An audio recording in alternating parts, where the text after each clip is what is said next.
If you've made it to the surface in Pharloom and you're a long-time Hollow Knight player, you might have noticed that this little cave seems a bit familiar, but without thinking too much of it, you probably just carried on your quest to save Pharloom and just kind of forgot about it.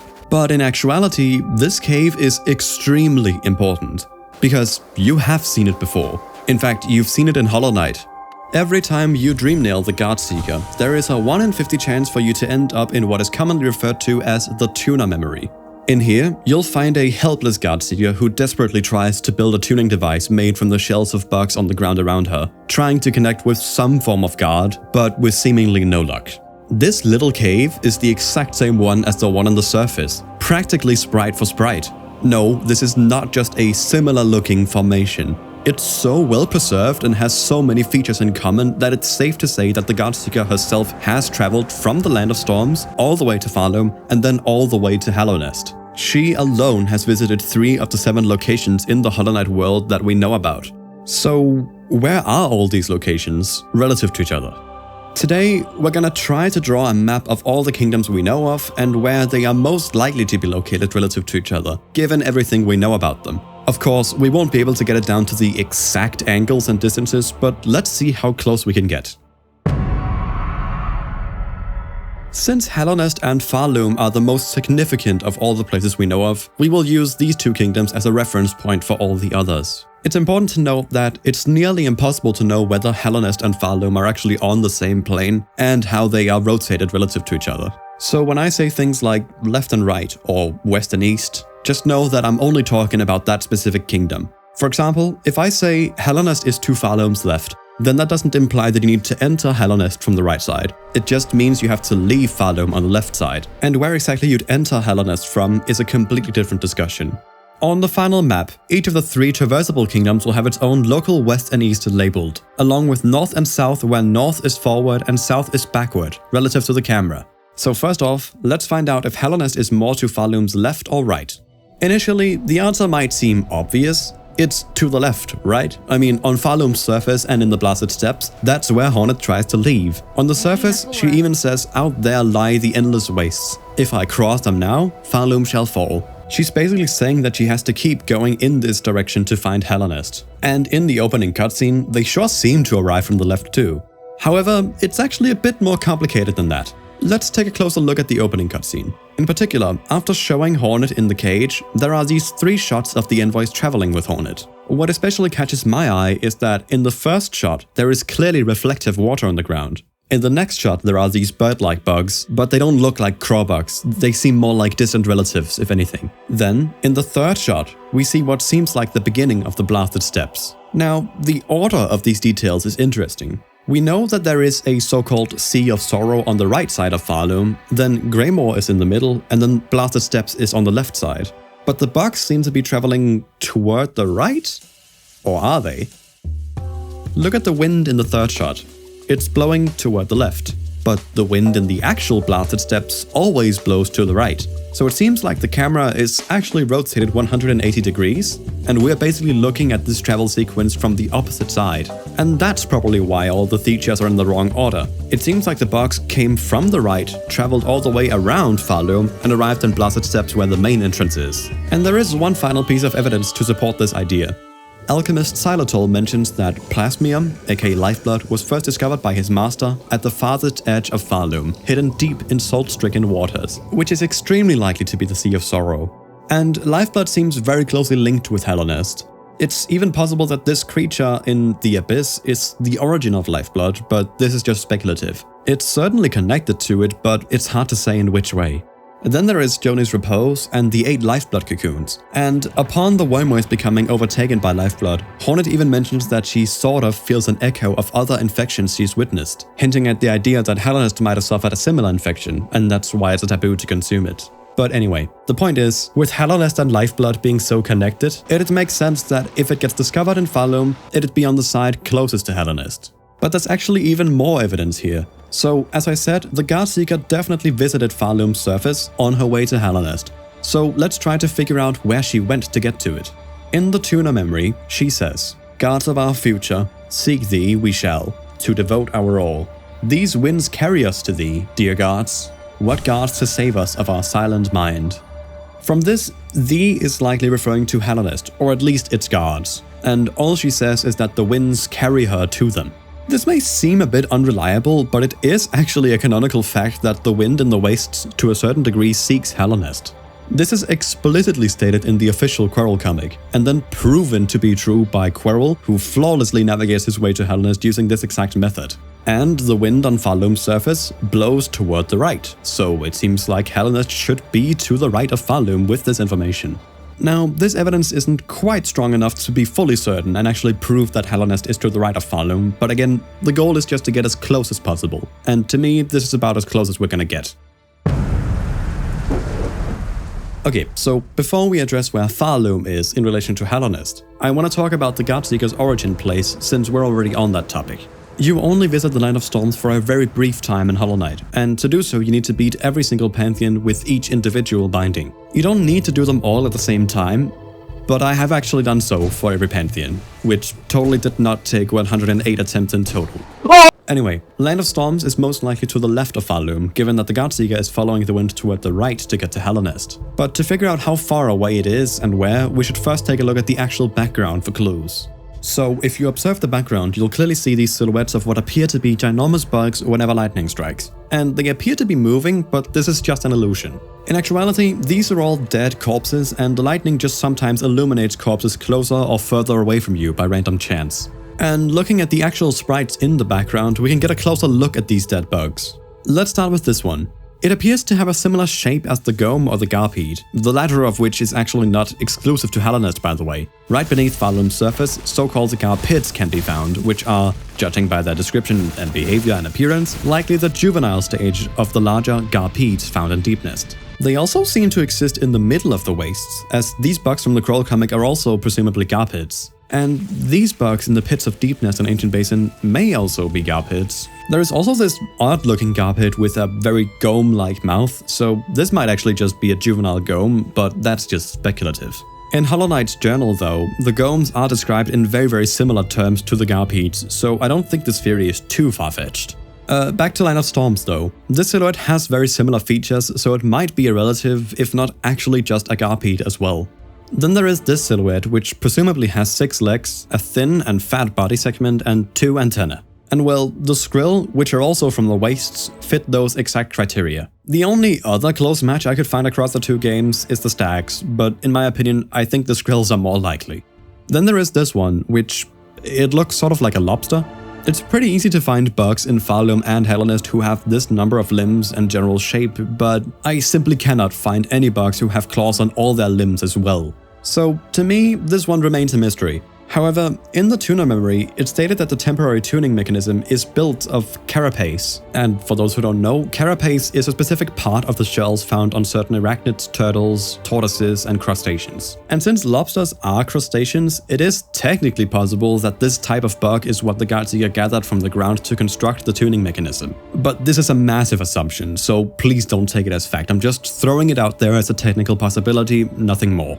So, with 2 bugs of the wastes, maybe 3, it's highly likely that the Land of Storms is on the surface, especially given that the ground has the exact same dune sprites as on Pharloom's surface and Howling Cliffs. And also the fact that there is, weather. Most people also assume that there are only these 2 old guards in the background, but that's actually incorrect. In reality, there are 8 corpses of these so-called old guards. They are just practically impossible to see from the gameplay perspective. This also lines up better with the weathered mask saying, Guards of Thunder, Guards of Rain, where guards is plural. These bugs really don't look like anything from either game. Of those that look similar, most of them wear masks, which the old guards clearly didn't. The closest I could find to these old guard bugs was Bretta, but I highly doubt that she's related to them. And that's all we have to work with for distance. The Skrill is described as common, so I don't think we can rightfully say that Land of Storms must be close to Pharloom because of our previous observations, as they might just live anywhere in the wastes. Same goes for the Garpids. And I don't think the lobster theory has enough weight to it to say anything about distance either. Something worth noting is also that in Silksong, besides its uses in relation to Threadstorm, the word storm is almost only used to describe the left side of Pharloom. Hornet calls the blasted steppes storm-swept caverns, and the Pinstress describes this side of Mount Fae as the stormward side. This might hint at the idea that Land of Storms has a little bit of influence and is therefore relatively close, but this is again a very shaky theory. So unfortunately, the best we can do is say that it probably couldn't be much further away than Hallownest is from Pharloom, just to make the Godseeker's trek more realistic. Alright, so let's find out if Pharloom is more to Hallownest's left or right. First off, it's not set in stone that you have to enter or leave Hallownest through Howling Cliffs. In the very first chapter of the Wanderer's Journal, it stated as fact that there were other passages connected to Hallownest, but all of these were sealed off after the infection. This was done to avoid the infection spreading to other lands. The infection was basically the Carabacterium, and Hallownest was planet 4546b. It's therefore possible that the envoys who captured Hornet simply entered and exited through one of these sealed passages, by somehow breaking them open. I think it could technically be possible that the Pale King in worm form burrowed its way from the outside into Hallownest from the right and then died in Kingdom's Edge, and the tunnel it dug could be the same tunnel we see the envoys traveling back through in Silksong's opening cutscene. However, I couldn't find any clues in Kingdom's Edge to back this up, so I'm just stating it as a possibility. When it comes to the left side though, I personally find that there is a lot more evidence. First off, it seems like a much more feasible task to enter through Howling Cliffs and the Dirtmouth Well than one of these aforementioned sealed off entrances. Second, Deep Nest, especially the distant village, is pretty much as far to the left as you can possibly get in Hallownest. So if the Weavers fled from Pharloom and ended up in Hallownest from this side, it makes sense that they'd settle here of all places, it being the first area they'd bump into and all. Then there's Lifeblood. Out of all the 8 cocoons we find in Hallownest, all but one is located on the left side of the map. And this is regardless of whether we use the raw dimensions of Hallownest or the well as the center of the map. And given that Lifeblood clearly made its way to Pharloom, this suggests that Pharloom would be on the left side. And that's not even to mention Joni's Repose, which is perhaps the biggest concentration of Lifeblood in Hallownest and on the surface. It's literally at the leftmost edge of the kingdom. Alright, so it seems like from the gameplay perspective, Hallownest is to the right of Pharloom and Pharloom is to the left of Hallownest. But how far apart are they? So first off, it must take longer to travel from Pharloom to Hallownest and back than Hornet estimates it would take to retrieve the delicate flower from within the Red Memory. If the kingdoms were extremely close, she would likely just travel back, get a flower from Ccmaci or the Traitor's Child's gravesite, and just return with the flower. That being said, I do think the kingdoms are a bit closer than you might think.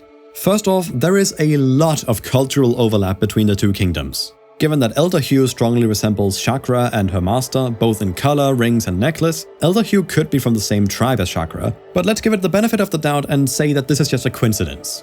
Alright, well, both kingdoms also have their own Sprint Master and Mask Maker.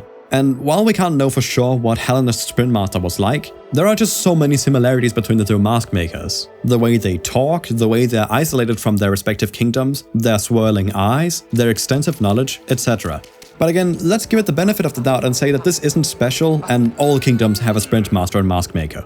Okay then, well, we also know for a fact that at least 8 Weavers made it to Hallownest from Pharloom, including Hera. There are 4 corpses in the Weaver's Den, 1 who is still alive, and the Weaver song is said to be left by Weavers, plural, who departed Hallownest, so at least 2 there. But again, let's give it the benefit of the doubt and say that these 8 Weavers were traveling in a group and that this group just happened to end up in Hallownest. Even if being in a group probably makes it much easier for Grandmother Silk to locate them, but never mind that. You can probably see where I'm going with this though. Let's look at the Lifeblood from Hallownest. Lifeblood needs life to thrive, something that the Waste are mostly devoid of. Same goes for these underground caverns as per Xylitol's dialogue. So if Lifeblood really made it to Pharloom, surely it can't be that far away. And one might argue that because the Weavers in Weaveness Cindril wrote, "Flee until your strength exhausts, so far you may escape at last her silken sight," it means that Hallownest must be very far away, given that you apparently have to travel very far to be fully clear of Grandmother Silk's so-called silken sight. But I think this line actually reinforces the opposite. See, in World War II, when planes returned from battle, some of them had bullet holes from the fight, and they seem to have gotten hit in similar areas. So, engineers subsequently planned to reinforce these areas, simply thinking, well, that's where the planes got hit the most, so those must be the weakest spots. But another engineer suggested reinforcing the other areas, stating that the planes that got hit there were the ones that didn't return, and therefore crashed. We can apply the same logic here. The Weavers had to escape and get as far away as possible. The ones that made it to Hallownest settled there, and then a while later, Grandmother Silk sends her envoys to capture Hornet. In my opinion, this proves that those Weavers were the ones that didn't travel far enough. Hey, Postscript did live here, so I just found out that these guys in Petrified Ducks and these guys in Bilewater are also named after the squids in Greenpath in Hallownest. And I think that just further confirms basically everything I've said up until this point about Pharloom and Hallownest, because they have the same enemies on their borders, and those borders are like on the same ones that I said. And so I just wanted to also mention that as an extra piece of evidence to support what I'm saying. So now that we've discussed the vague orientations of Hallownest and Pharloom, I think we should address this rune in Weavenest Cindril. It's stated to depict paths away from Pharloom, with the white dot in the middle supposedly being Pharloom itself. But the rest is pretty complicated to analyze. And who knows, maybe Team Cherry didn't even intend for this rune to be examined closely, and just designed it to look cool. It's hard to say, so to break it down, I'm gonna need some help from fellow Hollow Knight theorist Ccmaci. Hi there! I made a Seals lore video last year, and runes are pretty much reflavored seals. So if anyone's gonna validate this funny little map, I'm the guy. See, this rune's made up of two duplicate sprites layered atop each other. I wouldn't take this visual literally, otherwise every escape route has a geographically duplicate path opposite of itself, which is kinda stupid. Team Cherry actually has a track record of stacking seal sprites atop each other, like the Nightmare Seal in the rafters of Grimm's tent. It follows the same behavior, except one sprite is a little smaller and depicts the real-world Laniakea supercluster. So for the sake of being realistic, let's stick to just one sprite for analysis. To bolster this sprite's credibility, I'd like to look at some other runes which are also stated to depict something. Ones that should have in-game counterparts. The runes that supposedly depict Weavenest Atla and the Abyss. It's once again multiple runes layered atop each other, and while the same group of sprites are utilized in both areas, this time, they aren't identical. Two of these are especially interesting, the one that literally has Abyss in its name, and this other one. The latter very strongly resembles Weavenest Atla, as we'd expect.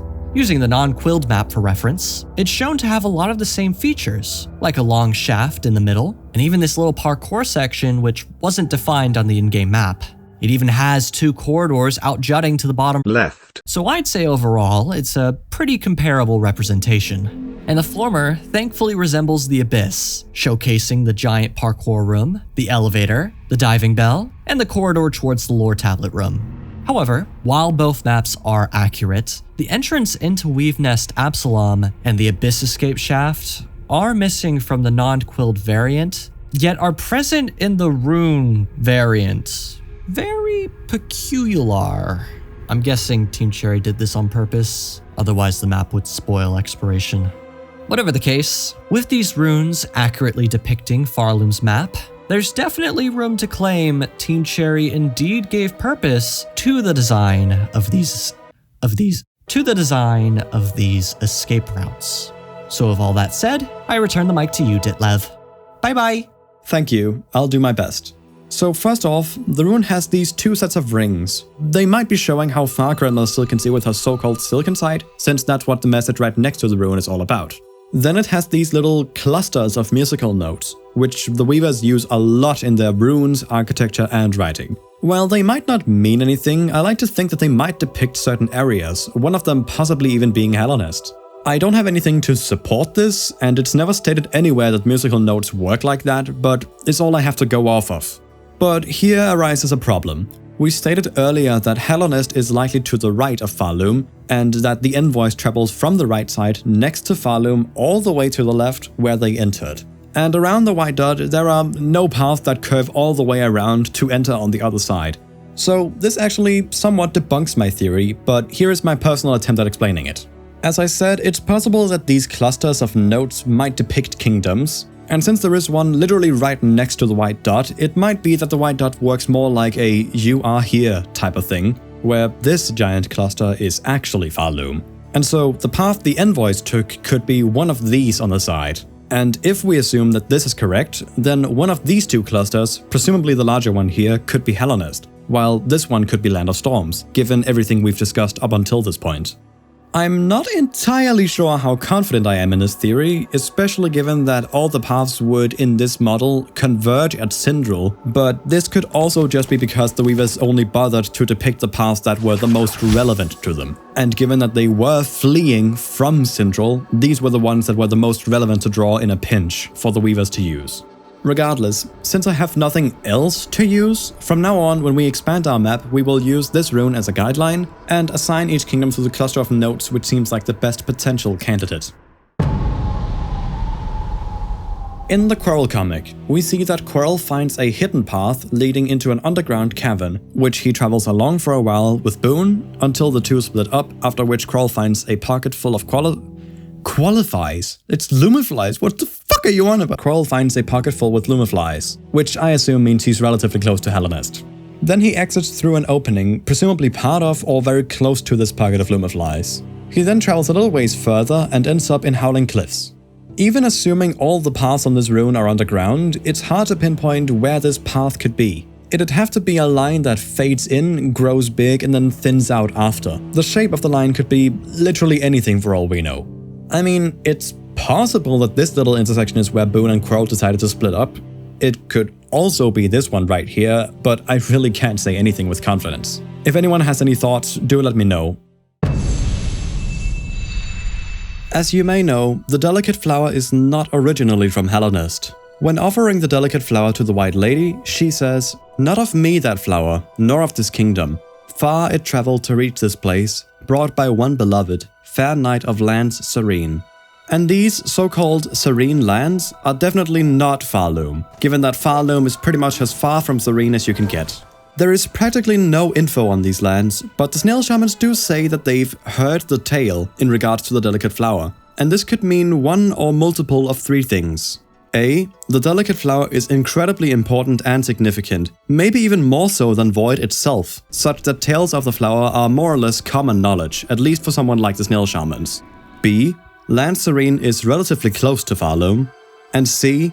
Ccmaci or someone else from Land Serene has been in Pharloom. I think we can rule out B here. Land Serene is probably further away from Pharloom and Hallownest than the two are to each other, given that Ccmaci is not only described as mysterious, but also talks in a very different manner from the rest of all these bugs. Other than perhaps the Godseeker, who is also from a faraway land, there are no NPCs in Hallownest who talk the same way that Ccmaci does. But at least the Godseeker uses real words, albeit dated ones like thy, thou, and thee, whereas Ccmaci uses words like le mer and she. So I think it's even possible that Land Serene is further from Hallownest than Land of Storms is, simply given that Ccmaci's language is so different. But I also think that Land Serene is pretty far away from Land of Storms, given that, Land of Storms is, stormy, which is kind of like the opposite of Serene as well. Other than those observations, there's pretty much no info on where this place could be. The word Serene is used a couple times in both games, but none of them give any clue, so this is where we hit a dead end. On the rune depicting paths away from Pharloom, I'd say any of these clusters could be Land Serene, given all the stuff I've just said, but again, it's really hard to say. For the sake of putting it somewhere though, I'll just pick this one, as it best fulfills the point that we talked about. In one of the rooms in the cradle, you can find some lore tablets describing the retrieval of some of the weavers. This includes the area which each was found in. Let's first address Sandsea Waste. This area is likely just a different word for the desolate wastes, given that Quirrel also calls them the sands and that they have all these dunes in them. It could also be a specific part of the desolate wastes, since Sandsea Waste is not in plural. Maybe it's a desert-like area or a beach, given the sea part of Sandsea Waste. Either way, I see no reason to put it concretely on the map, since the wastes make up most if not all of the surface, and since we'd have no info if this is a future DLC thing. Another tablet mentions an area called Blackbarrens. This one I find interesting, since the word black is almost exclusively used to describe Void, or something related to Void. Here are all the different ways I could find of black being used as such, most of which occur multiple times in the games. Black Action, Black Calamity, Black Collapse, Black Curse, Black Egg Temple, Black Fate, Black Liquid, Black Madness, Black Masses, Black Mounds, Black Quakes, Black Ruin, Black Sickness, Black Soaked Threads, Black Stain, Black Stone Egg, Black Strings, Black Threads, Black Thread, Black Times, Black Vault, Blackened Beasts, Blackened Strands, Black Ravaged, Black Twisted, Choked Black, Eyes World Black. So when I see an area called Blackbarrens, I just instantly think Void and or Abyss. It had also explained why the Weaver was mortally wounded when they found her. I mean, Void is one of the most dangerous and volatile forces in the Hollow Knight universe after all. Another option is that the Blackbarrens could finally be some new disclosure on the unsolved mystery we have about the so-called Black Worm.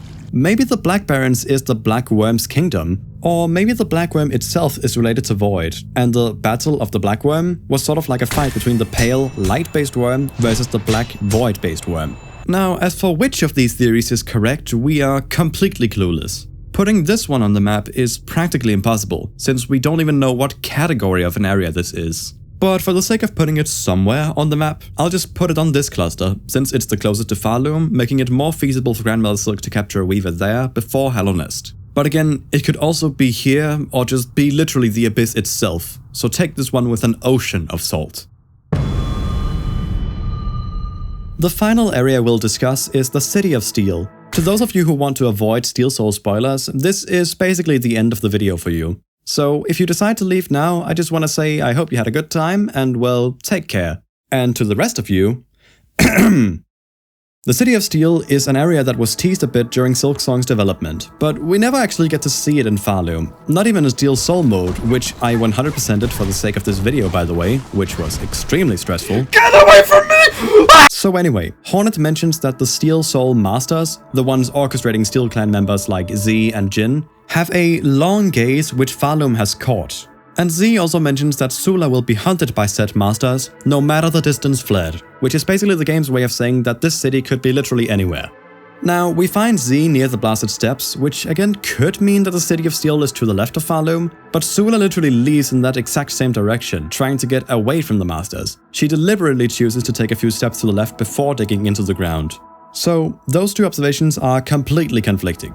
I did see this one theory which proposes that the Steel Clan members are descendants of or are somehow related to the Godseekers, simply because of visual and cultural similarities. But I think this is just a coincidence, and I personally don't believe this is the case.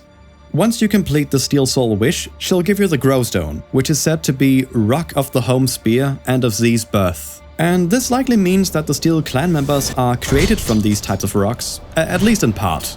And when broken, the Growstone will give you varying amounts of shell shards, which is what the shells of bugs are made of. But this is where it becomes nearly impossible to find any info. See, the Shardalard, who is extremely plentiful in shards, has a shell described as steely, which may be useful info when understanding the Steel Clan, but the problem is that the word steel is used in so many different situations in Silksong which don't seem related to the Steel Clan at all. So, steel itself is not exclusive to the clan, which means it's impossible to know which, if any, of these instances should be looked into further. On our map though, since the City of Steel is clearly a very powerful civilization, probably rivaling Pharloom and Hallownest to some degree, I'll just go with the largest cluster of nodes, other than Pharloom of course. And that leaves us with the following map. Again, I don't even know if this rune is supposed to be remotely interpreted like this, but given all we have to work with, I'd say this is the best we can do. By the way, this map, as well as these symbols that I used during the video, were all drawn by Mebby, who is an amazing artist. He's also worked with Ccmaci and the Palecourt mod, and his work is just mwah. This may not be the case in the future, but by the time this video comes out, he's also doing commissions, so I'll put links in the description where you can find him. As for the map itself, part of me does worry, however, that Sandsea Waste, Blackbarrens, and the Steel City might each have their own DLC, meaning all of them could literally just be neighbors to Pharloom. Alright, so I was originally gonna do an announcement with some really cool stuff about the channel and Ccmaci and all of you guys too, but the more I wrote on the announcement, the more I realized how long it would drag out this video, and I've already wasted of your time, so I'll just turn that into a separate video as soon as I can. Once I've done that, there should be a link to it on screen here. Anyway, I've probably misinterpreted and missed a lot of the lore here, but I thought these theories would be useful to get out there, and I really hope you enjoyed listening to them as well. Yeah, I'm not really sure what else to do for the end of this video, so I'll just